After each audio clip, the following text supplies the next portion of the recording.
Introducing the Hornet by RCM.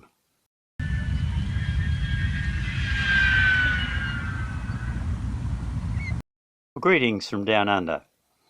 By now you'll have had a chance to have read the build write-up that I did for RCM on their website.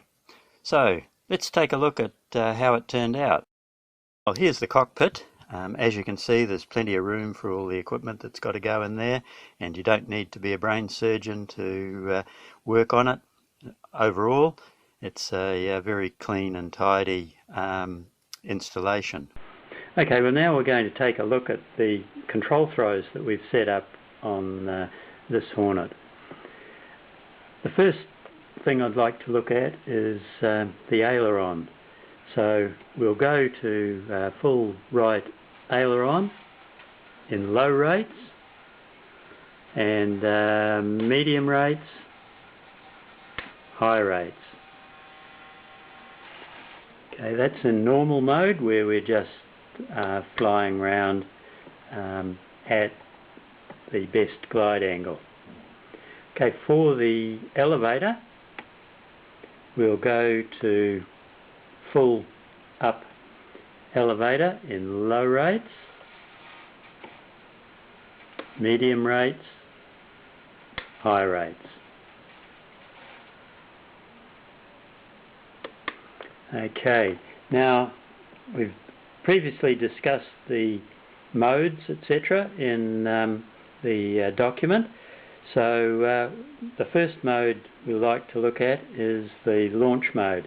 Now under launch mode the motor would normally start, but we don't want to fly this through the wall here, so it's been deactivated. The option that we take here is to use the spring switch on the right of the radio to control the motor and launch mode. So there is only one throttle setting here, and that's full throttle. The objective being to gain height as quickly and as efficiently as possible. So this is launch mode with ailerons and flaps down 3 or 4 mils.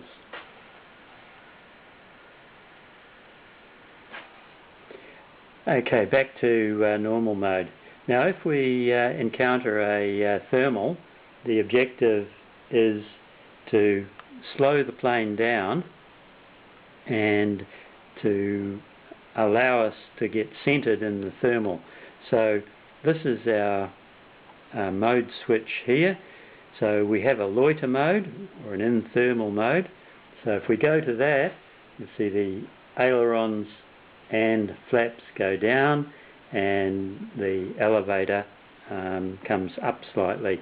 So that sets us up so that we can make best use of the thermal capabilities of the Hornet. Okay, back to normal mode. Now when it comes time to land, about halfway down, or maybe 3/4 of the way down the base leg, just prior to the turn to final, we'll activate the landing mode. Now this will cause the ailerons to go up and the flaps to go down, normally known as crow. So we'll activate the first level of crow, and we'll use this mode to complete the turn into final. We've still got plenty of aileron authority here. In moving to this mode, we move all of the control surfaces to high rates. So as we're settled in the final approach and we want to slow the plane down, we can increase the flap gradually down to maximum flap, and we do that with the slider on the left of the radio.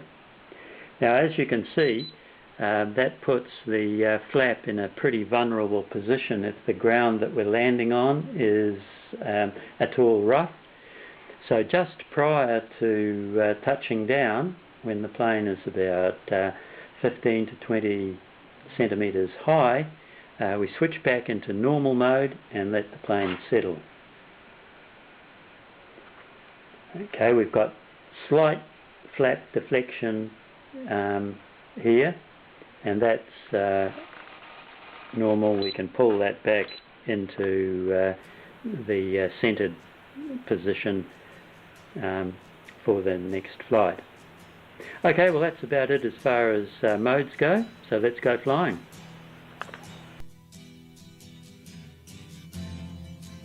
Aileron differential and aileron to rudder mix will get you part of the way there to making a nice coordinated turn. But this is still a stick and rudder glider, so you've got to fly the turns to get really well coordinated. Ground control to Major Tom. Ground control to Major Tom. Take your protein pills and put your helmet on.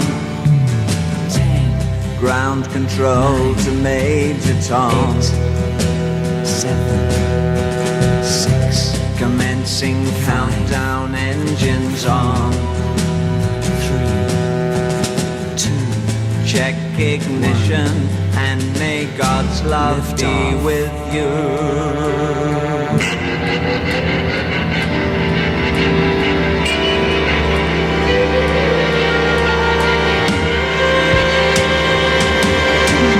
This is ground control to Major Tom. You've really made the grade, and the papers want to know whose shirt you wear.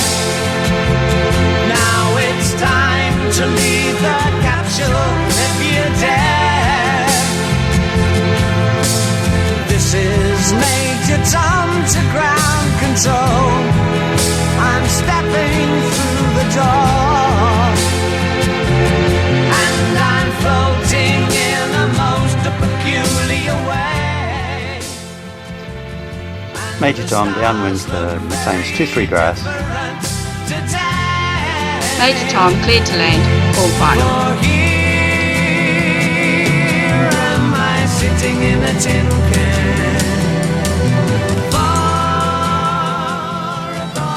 Major Tom final, 2-3 grass.